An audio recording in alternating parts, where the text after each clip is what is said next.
한국경제TV 생생한 실전 투자 정보 와우퀴. 월 5,000원 커피값으로 투자 정보가 내 손 안에 배달됩니다. 와우킥 N에서 만나요. 네, 매크로인사이트 시작해 보도록 하겠습니다. 김한진 이코노미스트 모셨습니다. 어서 오세요, 박사님. 네, 안녕하십니까. 오늘 금통위가 열렸기 때문에 금통위 이야기 당연히 짚어봐야겠죠. 예상했던 시나리오였어요. 원달러 환율 여전히 높죠. 물가 높죠. 부동산 잡히지가 않죠. 한국은행은 당연히 동결할 수밖에 없었던 것 같은데 어떻게 보셨습니까? 네, 말씀 주셨듯이 뭐 당연히 동결로 시장도 알고 있었고요. 네. 네, 그 성명문도 보니까 뭐 조목조목 뭐 지금 말씀 주셨듯이 금융시장에 불안 요인이 있다라는 건데요. 뭐 주택시장 그리고 가계부채, 환율 이게 세 개가 이제 금융시장의 불안 요인이죠. 그래서 지금은 대외에 여러 가지 변수들이 많기 때문에 조금 지켜봐야 되겠다. 사실은 뭐 내심으로는 한국은행 의사결정자들은 통화위원들은 조금 내리고 싶었을 거예요. 그런데 성명문이나 또 발표문에서 봤듯이 지금은 조금 내리기는 여건이 뒷받침이 안 된 거지요. 지금 가게나 혹은 뭐 다중채무자나 소상공인이나 사실은 이 고환율 때문에 굉장히 더 어렵잖아요. 그래서 금융 지원은 6개월 정도 더 연장하기로 했다라는 것은 지금 문제를 인식하지 못하고 있는 게 아니라 대외 여건이 뒷받침이 되지 않으니 조금 이해해 달라라는 그런 멘트인 것 같습니다. 네, 결국에 뭐 달라진 게 전혀 없기 때문에 한국은행 입장에서는 금리를 내릴 수가 없습니다. 근데 시장이 주목했던 건 금리 인하 가능성이 아예 삭제됐다 이렇게 해석을 하더라고요. 네, 미국 자체가 뭐 사실 상반기에 금리 인하가 물 건너가는 분위기고 뭐 가봐야 알겠습니다만은 그래서 한국은행 입장에서도 미국이 조금 큰 폭으로 내릴 경우에 한 뭐 두세 차례 내릴 경우에 인하폭이 있을 텐데 그런 부분도 조금 부담스러웠을 거고 지금 뭐 성명문에서 발표됐듯이 아직은 이제 환율 문제가 가장 큰 것 같습니다. 지금 뭐 1,500원 근접해서 뭐 너물뚱말뚱하는 상태에서 금리를 내린다? 그거는 뭐 굉장히 금융시장의 불안 요인으로 작용하고 있고 물가가 지금 좀 안정되고 있는 추세지만 조금 뭐 근원 물가도 조금 높거든요. 사실은 그런 측면에서 또 계절적인 요인들로 뭐 또 어떤 요인들이 있을지 모르겠고 상반기에 그런 부분에서는 물가 상승, 환율 상승으로 인한 물가 상승 또 그로 인한 가계 소비 위축 또 금융시장의 불안 확대 뭐 이런 그 악순환의 고리를 한국은행이 뭐 감당하기에는 지금은 좀 부적절하다라고 판단했을 겁니다. 네, 원달러 환율이 너무 높죠. 그래서 작년이었죠. 당국이 개입을 해서 원달러 환율이 살짝은 내려왔는데 반짝 효과로 그쳤던 것 같아요. 아무리 정부가 뭐 여러 가지 정책을 낸다고 해도 효과가 그렇게 오래 가진 않을 것 같죠. 네, 뭐 지금 한국은행이 오늘 발표 내용들도 있습니다만은 거주자 국민들이 해외 투자 뭐 지금 뭐 미국 주식 사는 거죠. 작년에 한 300억 달러가 증가했으니까 2024년 대비 지금 올해 미국에 우리나라 투자하는 마스가 빼고 200억 달러잖아요. 그런데 그것보다 많은 금액이 지금 주식 투자로 나가고 있고 그다음에 기업들이 올해 어차피 미국 투자를 대기업들이 해야 되는 상황이기 때문에 지금 연말에 수출 대금을 이제 환전을 조금 미루고 있는 것 같아요. 기업들의 환전이 지금 미뤄지고 있고 그래서 환율 시장에서 가장 단기적인 요인은 사실은 수요와 공급입니다. 그래서 이 수요 공급 측면에서 지금 약간 불리하게 꼬여 있다라고 볼 수가 있고 미국이 금리를 내려야 되는데 조금 미국 경제가 좋고 상반기에는 조금 금리 인하가 어렵다라는 것도 지금 지정학적 리스크와 더불어서 달러 인덱스가 약해지는 것을 좀 막고 있기 때문에 이 부분도 원화 약세를 조금 벗어나는데 조금 부담이 되고 있다, 방해 요인이 되고 있다. 여러 가지로 대외 여건, 뭐 지정학적 위험, 또 금리 차, 뭐 기업들의 지금 달러 수요 뭐 이런 측면에서 전반적으로 환율이 잘 안 내려가고 있는 것은 분명하고 이런 추세가 조금 더 지속될 가능성이 높다라는 것을 한국은행이 인지하고 있는 것 같습니다.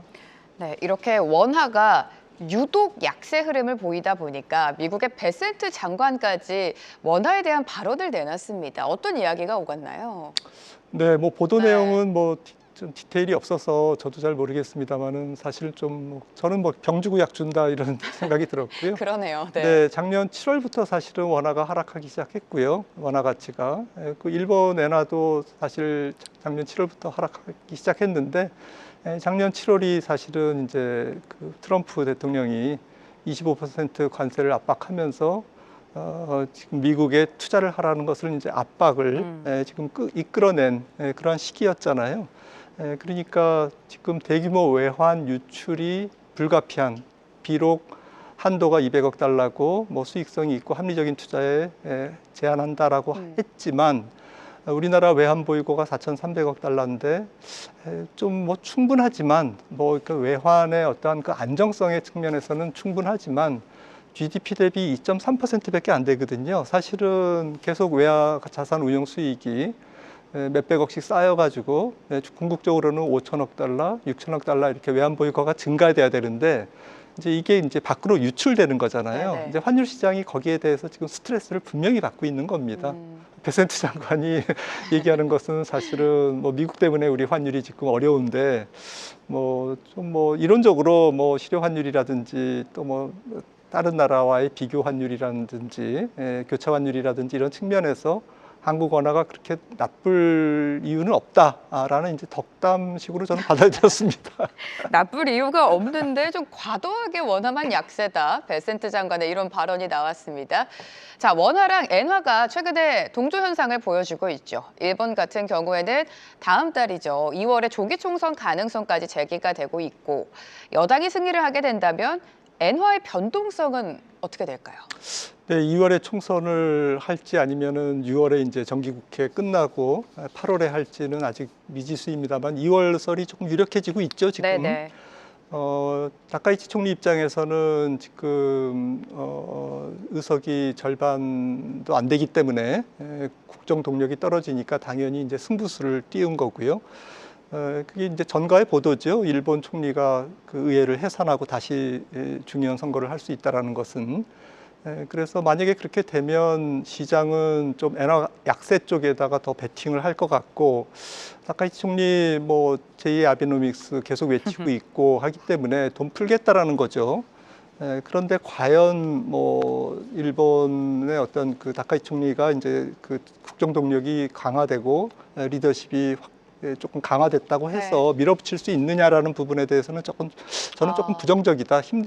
약간 뭐 밀어붙이겠지만 우리 시장에서 우려하는 정도로 그렇게 강하게 엔화를 폭등시키면서 그렇게 하기에는 어려울 것이고 사실 지금 일본이 국가부채 GDP 비율이 250%가 넘고 1년에 재정 지출 중에서 25%가 국채 이자에 사용되고 있는 상태에서 만약에 0.1%포인트의 국채금리가 올라갈 경우에 1조 엔이 더 추가로 부담이 됩니다. 이런 상태에서 BOJ도 이런 부분을 좌시할 수 없는 상태에서 금리 인상을 결국에는 할 거고 그러면 행정부는 돈 풀고 BOJ는 금리 인상하고 결국에는 전체적으로 일본 경제에 얼마나 도움이 될까라는 측면에서 뭐 정치인 다카이치가 선택할 수 있는 폭은 실제로는 그렇게 크지 않을 거다. 그래서 엔화가 개멸적으로 조금 올라갈 거다, 엔달러가. 이렇게 보는 것은 좀 적절치 않다 저는 그렇게 보고 있습니다. 네, 그런데 우리 시장이 새해 들어서 흐름이 좋았잖아요. 근데 일본 시장도 마찬가지였습니다. 오늘 살짝 조정을 받고 있지만 최근에 연일 사상 최고치를 경신을 하고 있는데 국채 시장도 우리가 봐야 될 것 같아요. 미국의 10년물 국채 금리가 2.1%를 넘은 상황인데 다카이치가 계속해서 확대 재정을 하게 되면 국채 시장, 국채 금리에는 부담이 되지 않을까요? 네, 당연히 부담이 네. 되고 뭐 지금 숨만 쉬어도 국채 금리는 올라갈 방향인데요. 엔달러도 올라가는 방향이고 그렇죠. 그런 상황이기 때문에 아마 일본이 현실적으로는 고민이 많을 것 같고요. 말씀드렸듯이. 하지만 뭐 금리가 그렇게 폭등을 일본 정부나 BOJ가 그렇게 용인을 안 한다면 조금 뭐 방향성은 올라가는 방향일지라도 그렇게 증시를 끌어내릴 정도의 금리 상승이 있을 가능성은 조금 낮다라고 저는 보고 있고요. 우리나라와 같이 지금 일본 주식시장도 K자형 경기에서 그 위쪽 K 라인이 네네. 끌고 가는, 그러니까 핵심 양극화가, 수출주가 끌고 가는 반도체가 지금 일본도 좋죠. 아무튼 뭐 일본도 엔화 환산 이익이 좋아가지고 지금 4Q 실적이 서프라이즈가 나올 것 같고 우리나라랑 똑같습니다. 그런 상태에서 매크로 환경은 복잡하고 굉장히 까다롭고 정부로 하여금 뭐 정책을 펼치기에 깝깝한 상황으로 가고 있습니다만은 결론적으로 주식시장은 좋다. 그러니까 사실은 경제 구조의 건전성하고 조금 주식시장은 계속 그 전 세계가 어느 나라 할 거 없이 조금 그 거리가 벌어지는 그런 양상이 조금 올해 초에 보여지는 그런 주식시장, 글로벌 주식시장의 트렌드인 것 같습니다. 네.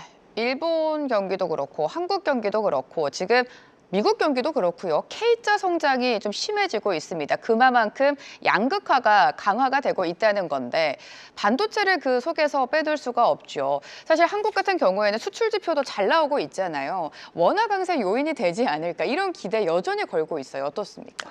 네, 그나마 반도체 수출이 지금 30% 작년에도 증가했고 맞아요. 전체 수출의 거의 한 3분의 1을 기여하고 있기 때문에 수출 증가분에 자동차도 좋고요. 네, 자동차도 네. 좋고 그래서 이런 그 수출 대표적인 우리나라 수출 기업들의 달러 어쨌든 그 확보가 원화 안정에는 도움이 되는데 앞서도 말씀드렸듯이 지금 좀 원화로 잘 안 바꾸는 것 같아요. 네. 지금 기업 방문을 하는 애널리스트들 이야기를 들어보면 그 부분이 원화가 좀 안정되는데 가장 큰 지금 문제점이 되고 있다. 기업들로서도 지금 어떻게 이제 상황이 바뀔지 모르니까 조금 이제 달러를 아끼고 있는 거겠죠. 그럼에도 불구하고 올해 이제 반도체 슈퍼 사이클이 거의 확실하고 뭐 올해는 확실하고 올해는 없어서 완판됐고 이 상태로 가면 뭐 주가 측면이 아니라 기업들의 어쨌든 반도체 사이클 측면에서는 내년까지도 슈퍼 사이클이 연장이 되고 자동차도 나쁘지 않다면 제 생각에는 이 부분은 확실하게 조금 원화 환율을 그래도 진정시키는 네. 1,500원 위로 올라가는 것을 억제하는 그러한 아주 강력한 요인이 될 거다라고 생각을 하고 있고 주식시장 측면에서도 사실은 뭐 굉장히 이 부분을 주목할 수밖에 없는 그렇죠. 거죠. 네. 전 세계적으로 지금 반도체가 호황입니다. 근데 반도체에 대한 또 노이즈가 나왔는데 하나씩 좀 살펴볼게요. 일단 중국이 엔비디아 H200이죠. 수출과 관련해서 통관 금지를 지시를 시켰고요. 반대로 트럼프 대통령은 갑자기 또 수입 반도체 25% 관세를 매긴다. 이런 이야기를 했습니다. 네, 기싸움이 뭐 또 근데 AI 불거졌네요. 데이터용은 또 제외한다. 이런 이야기도 있더라고요. 네. 네.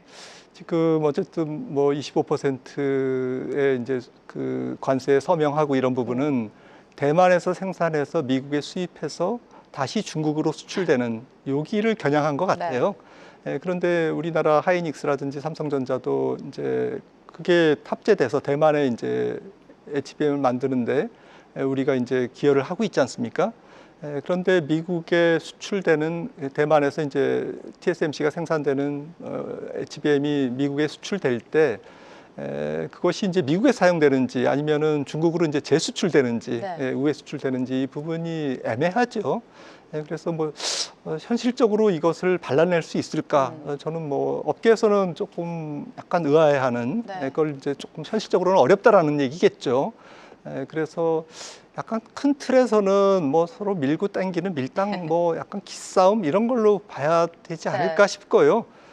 좀 트럼프는 일단 뭐 여러 가지를 내뱉고 그 다음에 조금 시간이 지나면 또 우야무야 하는 것도 있기 때문에 우리나라 반도체 주가가 여기 이것 때문에 문제가 되거나 아니면 전체적인 글로벌 반도체 가격이 폭등하거나 네. 그러지는 않을 것 같다라고 지금 업계에서는 보고 있습니다. 근데 저는 이렇게 생각이 들거든요. 계속해서 이렇게 기싸움을 하게 되면 오히려 중국의 자립심을 키워주는 꼴이 아닌가. 결국에 중국은 계속해서 자체 개발 경쟁력을 갖추고 있잖아요. 이 부분이 더 강화되지 않을까요? 맞습니다. 네. 오히려 도와주고 있는 격이 돼서 굉장히 미국이. 중요한 지적이신 것 같고 저도 공감하는 게요. 네. 지금 최근에 한 2, 3년간 이어져 온 뭐 빅테크에서의 미중 경쟁을 보시면은 사실은 뭐 꾸역꾸역 중국이 미국을 다 쫓아왔거든요. 맞아요. 이번에 CES에서는 뭐 휴머노이드 로봇 같은 경우에는 거의 20개 회사가 미국과 한국은 지금 5개밖에 출시를 안 했는데 전시를 안 했는데 그런 정도로 기세가 굉장히 강하고 작년에 딥시크 같은 경우도 완전히 시장이 뒤집어졌지 않습니까? 그런 측면에서 조금 제 생각에는 이게 원래 패권 경쟁에서 누르는 국가가 이기냐 아니면 올라오는 네. 국가가 이기냐 뭐 이런 것들을 뭐 지정학적 학자들은 뭐 많이 다루는데 역사적으로는 누른다고 이렇게 다 당할 수 있는 그런 상황은 아닌 것 같다. 네. 빅테크에서는 지금 중국의 기세가 굉장하다라고 좀 우리는 인정할 거는 인정해야 되겠습니다. 네, 이렇게 미국과 중국의 기싸움 패권 전쟁이 길어질수록 오히려 중국에게 기회를 주는 게 아닌가 이런 생각이 듭니다. 자, FOMC 이야기도 해봐야겠죠. 1월 FOMC 금리가 동결될 것이다. 기정사실화되고 있는 추세입니다. 박사님도 동의하시죠? 네, 어제 뭐 베이지북 네. 나온 거 보니까 뭐 경기가 뭐 살짝 뭐 나쁘지 않다라는 거고 그런 측면에서도 그렇고 실제로 어제 소매 매출도 0.6% 증가했는데 굉장히 좋은 상태고 저는 지금 그 경제 활동 참가율이 계속 떨어지면서 실업률이 지난달 12월 실업률이 낮아졌지 않습니까? 4.6에서 4.4%로 이런 부분이 올해 잘못하면이 아니라 긍정적인 측면이 한 5만 개에서 7만 개 혹은 10만 개 정도의 그 사이에 신규 일자리 창출이 되더라도 실업률이 그렇게 올라가지 않을 것이다. 사실은 연준은 뭐 한 5만 개 정도를 경기가 급격하게 식는 신호로 보고 금리를 인하하는 쪽에 무게를 많이 두고 있잖아요. 네. 근데 실제로는 그렇지 않을 수 있다는 거죠. 미국 경기는 실제로 고용 시장은 아슬아슬하지만 균형 상태에서 올해를 유지하면서 결국 미국 경제의 전체적인 성장률이 2%대 중반을 달성할 가능성이 지금 높다라고 우리는 인정을 해야 될 것 같고 그런 상황에서는 상반기 금리 인하는 조금 물 건너갈 수밖에 없는 그런 상황이고 빨라야 의장이 교체된 새로운 신임 연준 의장이 등극한 5월 이후에 6월 FOMC가 첫 번째 금리 인하가 빨라야 6월 금리 인하가 첫 번째로 실행될 것 같고 그렇다면 원래 당초에 3번까지 봤던 금리 인하도 한 번 내지 2번으로 봐야 되지 않을까라고 지금 조금 의견을 수정해야 될 것 같습니다. 네, 1월에 이어서 만약에 상반기까지 금리가 동결이 되면 가장 화낼 사람은 당연히 트럼프죠. 트럼프는 지금 11월에 중간 선거를 앞두고 표심을 다시 확보하기 위해서 여러 가지 정책들을 지금 쏟아내고 있는데 유동성 효과가 있다고 보십니까? 트럼프가 지금 여러 가지 가격 통제라든지 신용카드 모기지 매입도 나오고 금리, 있고 2천억 달러 모기지 매입 그리고 가격 통제를 막 하잖아요. 또 중국에 수출하는 H200 같은 데도 세금을 뜯어내고 이런 부분이 사실은 뭐 조금 그 후진국에서나 개도국에서나 있을 법한 그러한 정책이기 때문에 글로벌 투자자들의 시선이 그렇게 곱지는 않습니다. 아무튼 지금 여러 가지 뭐 수십 가지의 프로그램이 지금 가동되고 있기 때문에 재무부의 단기채 매도, 장기채 매수라든지 또 연준의 뭐 말씀 주신 QE라든지 또 페니메의 또 모기지 금리, 모기지 채권 매수라든지 이런 것들은 전체적으로 유동성 공급 효과를 낳을 수밖에 없고요. 아마 올해 미국이 전 세계에서 가장 통화정책과 재정정책, 통화재정정책이 완화적으로 펼쳐지는 그러한 대표적인 국가가 독보적인 어. 국가가 될 것 같아서 주식시장 측면에서 유동성을 이길 시장은 없잖아요. 네네.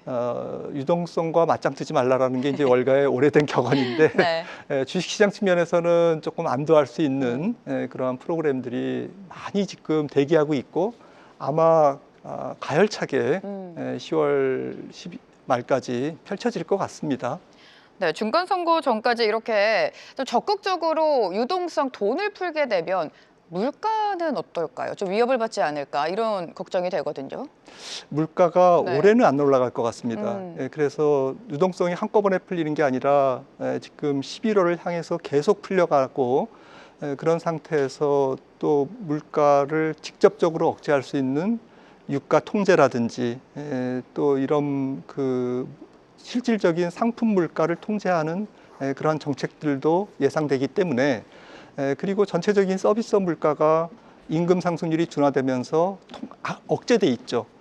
그런 측면에서 좀 원유가 안정된다면 핵심 상품 물가도 안정되고 서비스 물가는 임금 상승률이 둔화되니까 역시 안정되고 그래서 돈을 풀어서 물가가 상승하는 효과는 제가 볼 때는 뭐 빨라야 올 4Q 내지는 내년으로 이연될 것 같습니다. 선거 끝난 다음에 물가가 올라갈 것 같습니다.